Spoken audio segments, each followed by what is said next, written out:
¿Vale la pena ir a votar? La verdad, no lo sé. Para mí, no. No si pensás que es la forma de participación más genuina de democracia. A ver, el voto es por definición la forma más jeropa de democracia. O sea, es para los vagos. Es decir, cada 4 años voy a votar y ya está. No, la democracia tiene que ver con otros mecanismos de participación, lo que se llama participación directa. O sea, si vos crees que la vida democrática es ir a votar cada 4 años, estás muy equivocado. Hace poco hubo elecciones en Argentina, bueno, ya sabemos quién ganó, pero yo lo que me parece interesante es analizar todos los procesos previos a las elecciones. Es un River Boca, es básicamente un montón de políticos en televisión haciendo debates que en realidad no son debates, porque el verdadero debate es un intercambio de ideas de dos posiciones, de dos personas que básicamente hablan para llegar a un acuerdo o por lo menos a puntos en común y salir más fortalecidos intelectualmente de esa charla muy interesante. Ese tipo de charla la puedes tener con un amigo o con un colega en un bar. Lo que aparece en la televisión no es un debate, es básicamente a ver quién la tiene más grande frente a la audiencia. O sea, es el uso de la retórica, es decir, herramientas comunicacionales para humillar a la persona con la que estás hablando para ganarte a los terceros que están viendo. Si viste la película Gracias por fumar, que es una película sobre un lobista que defiende a las tabacaleras públicamente, sus relaciones públicas, vas a entender de lo que hablo. El tipo en la película va a los programas de televisión a defender la posición de las tabacaleras frente a gente que lo quiere atacar y para decirle que nada, están arruinando al mundo, están envenenando a la gente. Y básicamente él, con su enorme carisma, termina quedando bien y la otra persona, pese a que tiene razón, o sea, en cuanto a argumentos, termina quedando mal frente a la audiencia y básicamente él, entre comillas, ganó la discusión. Por eso, en un debate, cuando se plantea en términos de ganar o perder, ya no es un debate. Ya lo digo, si vos querés tener realmente un debate, juntate con un amigo en un bar y hablen los dos. Y justamente ahí te vas a dar cuenta que si vos realmente querés llegar al otro y darle a conocer tu posición y convencerlo de tus ideas, no lo tenés que agredir. Ahora, si vamos a ver los debates de televisión, ¿qué vemos? Gente agrediendo una a otra, porque justamente con agredir no vamos a convencer a nuestro interlocutor, vamos a convencer a los que están viendo, porque acordate que esto es un espectáculo en donde la gente, además en Argentina, prácticamente nos hacemos la paja viendo a otras personas humillar a otros, porque en el fondo nos encanta eso, ¿ok? Ahora, por eso te digo, en cuanto a lo que es el debate, en cuanto a lo que son la votación en sí, de vuelta, tampoco todo el mundo me pregunta, pero vos a quién vas a votar. Y la verdad, no es, ese es el problema, es mala la pregunta. La verdadera pregunta es qué podemos hacer para mejorar nuestra sociedad en términos políticos, económicos, sociales y culturales. Porque decís, bueno, pero tenés que decir quién vas a votar. A ver, cuando tenés que elegir entre el mal y el peor, estamos complicados. Todo el mundo decía hay que votar al menos peor. No, bueno, ya está. Estamos perdidos desde el principio porque siempre es eso. El problema es pensar que la democracia es el voto. Y no, el voto es la forma minimalista de democracia. O como yo digo, la forma más pajera de participación. Lo que tenemos que hacer es generar mecanismos de participación directa, justamente a través del desarrollo local, la actividad democrática y participación en comunas, municipios, es la forma de empezar digamos, a tomar decisiones a nivel colectivo. Bueno, justamente en una época se había puesto como de moda el término governance y la idea del presupuesto participativo en algunos municipios de la provincia de Buenos Aires, lo cual es interesante. Obviamente los experimentos no duraron mucho, pero no hay que descartar una idea simplemente porque no funciona en la práctica. Hay buenas ideas que no funcionan en la práctica y hay malas ideas que tampoco funcionan en la práctica, pero se aplican. Lo importante es seguir insistiendo con las buenas ideas. Las buenas ideas a veces no funcionan porque, de vuelta, hay que saber cómo aplicarlas, pero bueno, no las descartemos simplemente porque no funcionan. Con esto digo que las formas de participación pueden variar mucho, no es simplemente armar un partido político, a veces puede ser una participación a través de una ONG, una sociedad civil, un gremio, un sindicato, en fin, hay millones de formas, incluso para defender los derechos del consumidor, también puedes armar organizaciones. Hay un montón de empresas que se aprovechan de vacíos legales, por ejemplo, ni hablar las empresas de internet, que básicamente, o las empresas de celulares que nos meten en plan que no queremos, que usan prácticamente todas las leyes y trucos para seguir cobrándonos intereses. El problema es no tanto ahí modificar la ley, sino básicamente generar campañas de concientización y presión. Y cuando hablo de presión, participación, hablo directamente de averiguar, por ejemplo, quién es el CEO de la compañía Movistar o el gerente, el mail, la dirección, pasársela a 1000 personas y escribirle quejándose a todos los que están ahí en los altos cargos hasta que finalmente entiendan que tienen que dejar de robarnos. Bueno, justamente con la producción de películas, que es un tema que me apasiona mucho, hace poco con la película Cuando se echa la maldad, un poco la idea fue esa, fue hacer que la gente empezara a presionar a los cines y a las distribuidoras para que pasaran la película en lugar de esperar a que la pasen, como esperan los artistas que siempre tienen ese problema del pensamiento mágico a esperar que pasen las cosas. No, hay que hacer que pasen. Con la política, la sociedad y el consumo pasa exactamente lo mismo. Hay que saber presionar, hay que pegarles donde duele. Es justamente así como se logran los objetivos. Y eso también es una forma de participación democrática. Se puede hacer de una vez, como una campaña para, no sé, bajar los precios de algún producto, algo que se hace, por ejemplo, en Estados Unidos, que se conoce como campaña para sabotear el aumento de un producto. Es decir, un montón de consumidores dejan de consumir un producto que subió de precio, consumen a la competencia y obviamente al mes el precio de ese producto vuelve a bajar, porque básicamente nadie lo está comprando. Pero de vuelta, esas son campañas coordinadas y eso se puede hacer, se pueden armar comunidades, se pueden armar, y cuando hablo de comunidades no hablo de los cultos a la personalidad que tienen los influencers de YouTube, que me parecen bastante enfermizas, sino de verdaderas comunidades. Justamente, mecanismos de participación directa, nos juntamos en forma presencial o por Zoom, hacemos reuniones, actividades y decimos, bueno, esta semana vamos a tratar el tema del aumento del precio del arroz. ¿A quién hay que mandarle a putear? Bueno, no sé, al CEO de la empresa de arroz, no lo sé. Es solo un ejemplo. Eso por un lado en cuanto a la participación democrática. En cuanto a lo que es la información, sí es cierto, hay muchos papers que he leído que hablan de que el costo de informarse a la hora de votar es muy alto en relación al resultado, porque vos te la pasas, no sé, 50 horas por día, no sé, 50 días antes de las elecciones leyendo libros sobre los candidatos, las propuestas, debatiendo y al final, nada, no gana el candidato que votaste. O directamente gana y no hace nada, como es la regla acá en Argentina, básicamente porque las propuestas son vacías normalmente. Entonces la pregunta es, y además, porque está bien, me recontrainformé y para qué. Por eso, entonces, ahora, informarse no es malo, al contrario, es necesario, pero el objetivo de informarse y de ser consciente de lo que está ocurriendo es para entender la realidad y tomar acciones de democracia directa como las que describí anteriormente, ya sea para hacer políticas de consumo, para hacer políticas laborales, para justamente, por ejemplo, para hacer políticas de presión y lograr ese objetivo. De vuelta, hay distintas formas de participación, ya sea mediante la más tradicional, que es la de armar un partido político, o a través de distintas organizaciones, buscando tus batallas. Una de las cosas que siempre veo, y por lo menos que escucho cuando suelo hacer análisis económicos, sociales, no solo de Argentina, sino de cualquier parte del mundo, es que, bueno, me dicen, está todo perdido, entonces ya está, suicidémonos. No estoy diciendo esto. Yo lo que digo es que tenés que saber elegir tus batallas. ¿Por qué? Yo conozco un montón de gente que a los 20 años quiere salvar el mundo. Yo me incluyo, yo me acuerdo que cuando tenía 20 años había estudiado economía y mi sueño era trabajar en un organismo de desarrollo internacional para trabajar en política de desarrollo y mejorar la calidad de vida. ¿Qué pasó? Bueno, nada, llegás a los 30 re quemado y te das cuenta que básicamente no se puede cambiar nada y te querés pegar un tiro. A ver, eso le pasa a la mayoría, de hecho es lo que le pasó a la mayoría de mis amigos que estudiaban economía y a la mayoría que militaban, no sé, o en alguna asociación política universitaria o trabajaban en ONGs, ahora están todos trabajando para JP Morgan porque se les quemó la cabeza y se convencieron de que básicamente es imposible cambiar y sálvese quien pueda. Eso es un error.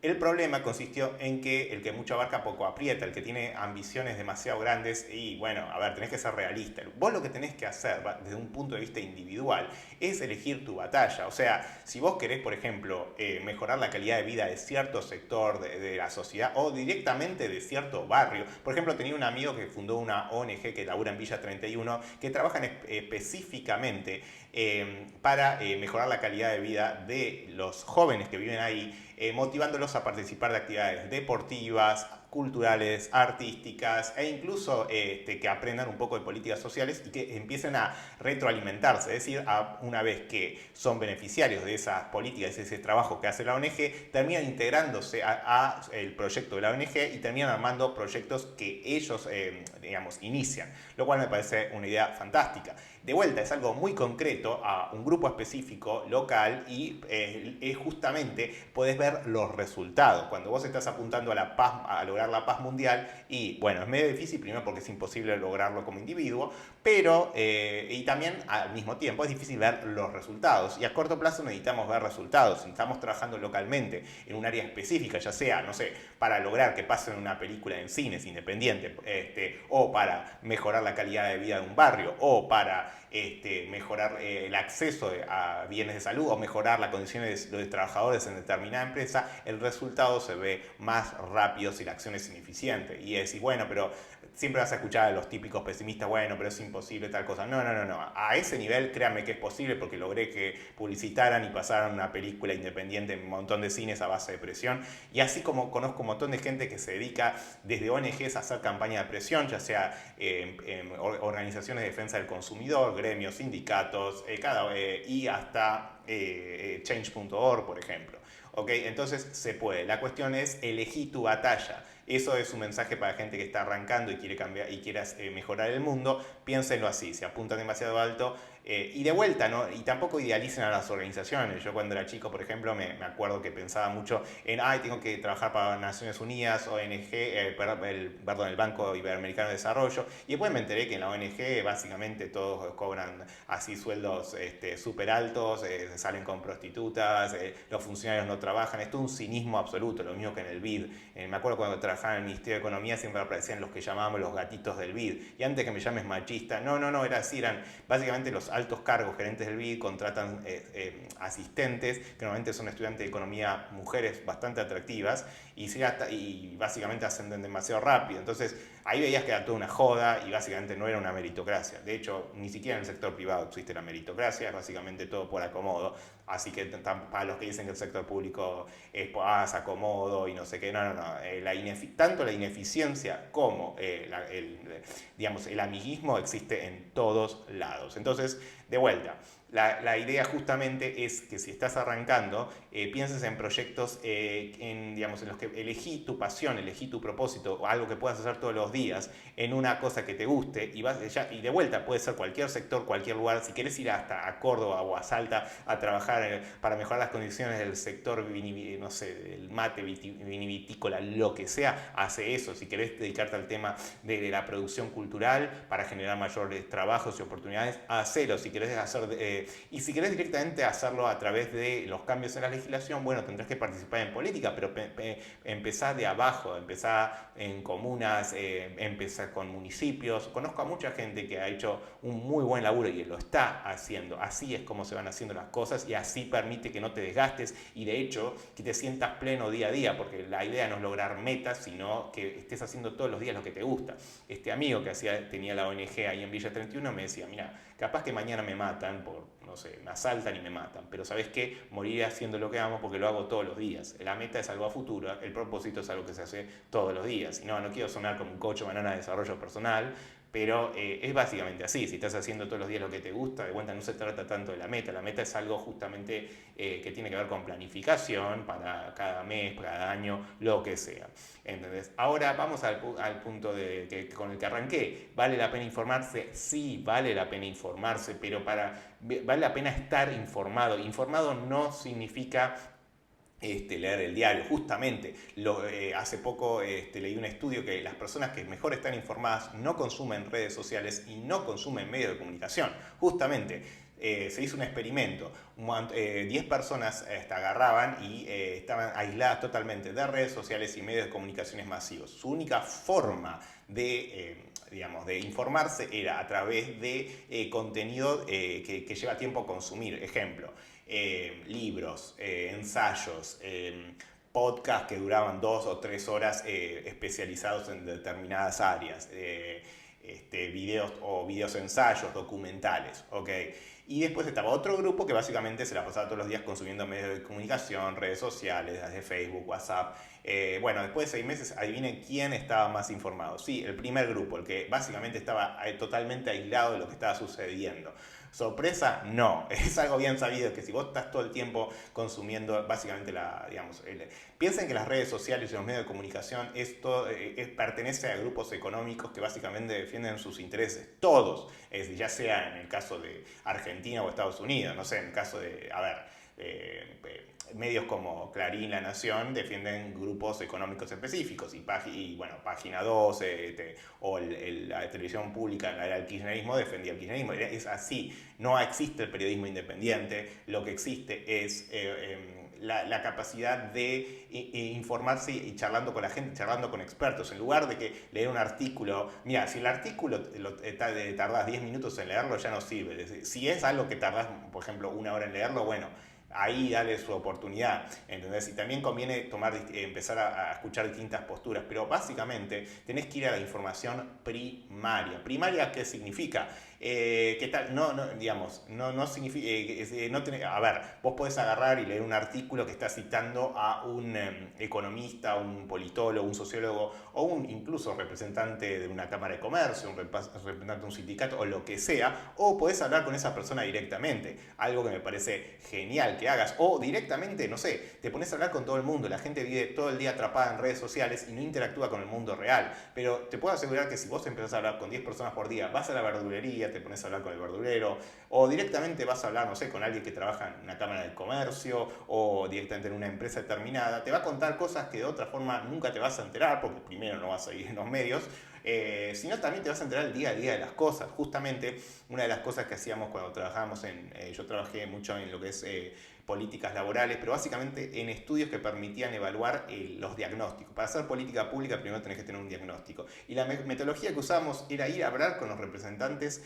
que estaban relacionados con esa política. Te voy a dar un ejemplo. Políticas de empleo a nivel local. Íbamos a hablar con los municipios, o la gente que trabajaba, de las cámaras que trabajan en los municipios específicos, en las empresas. Entonces, claro, cuando ya hablaste con 50 personas de ese sector, de esa localidad, básicamente tenés todos los puntos de vista y como un outsider de afuera tenés una visión más global de lo que está pasando. De hecho, al final terminás estando más informado que, por ejemplo, una persona que está dentro de esa localidad y de ese sector, porque básicamente tomaste los distintos puntos de vista y hiciste como una especie de promedio. Si hablas con el sindicato, te va a hablar de la perspectiva del sindicato. Si hablas con la empresa, te va a dar la perspectiva de la empresa. Si hablas con los dos, más con el gobierno, más con un analista, más con todo, vas a tener como una visión general y te va a permitir incluso decirle al empresario, che, me parece que acá te estás equivocando en esto, y al sindicato, che, me parece que te estás equivocando en esto, y va a ser más fácil hacer una política pública. O si sos un comerciante, incluso eso se llama análisis de mercado también. Podés hacerlo como análisis, se llama metodología cualitativa, porque el análisis de datos, seamos honestos, el Big Data y de todo cuesta millones de dólares, y normalmente el análisis de datos, los datos y los torturas te dicen lo que querés oír. ¿Se entiende cómo esto funciona? Por eso lo que les recomiendo es eso, hablen con la gente, más allá de consumir libros, documentales, empiecen a hablar con la gente, empiecen a informarse. Esa es un ejercicio para informarse. Además, a la hora de tomar acción no hay mejor forma, porque ya vas a tratar. Eso es lo que hice, por ejemplo, cuando estaba analizando el sector audiovisual. O sea, me tomó, ponele, un año, después de hablar con todas las distintas cadenas de la industria audiovisual, que van desde directores, productores que hacen las películas, agentes de ventas que compran y venden, que son comerciantes, normalmente abogados y contadores que ponen empresas internacionales, distribuidoras, que son los cines, las streaming de cada país, y hablar con un montón de gente y experiencia, haber hablado más de 200 personas, me di cuenta cómo funciona el sector. Y cuando decía, che, en realidad lo que les conviene es hacer esto, le decía a un productor, ¿sabes lo que me contestaban los arrogantes pedantes? Decían, ay, yo hace 40 años que me dedico a esto y ay, yo sé todo. Bueno, flaco, no sabes nada. Justamente eso se llama sesgo sectorial. A ver, ¿por qué creen que las grandes empresas contratan consultorías externas para saber qué están haciendo mal? Porque justamente vos tenés un sesgo sobre la actividad que vos haces. Es lo mismo motivo por el que vos vas al psicólogo. Es como decir, ¿para qué voy al psicólogo si yo me conozco a mí mismo? No, porque obviamente tenés un sesgo con las cosas que te pasan. Bueno, hice este video para hablar un poco de todo. Yo uso mucho esa cosa de mezclar distintas experiencias, de hablar de distintos temas. Se llama el enfoque sistémico, que surge de la cibernética. Hay muchos autores muy copados como Paul Watzlawick, como Gregory Bateson.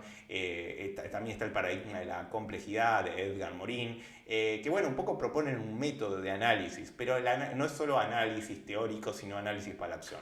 Bueno, adiós, espero que les haya gustado.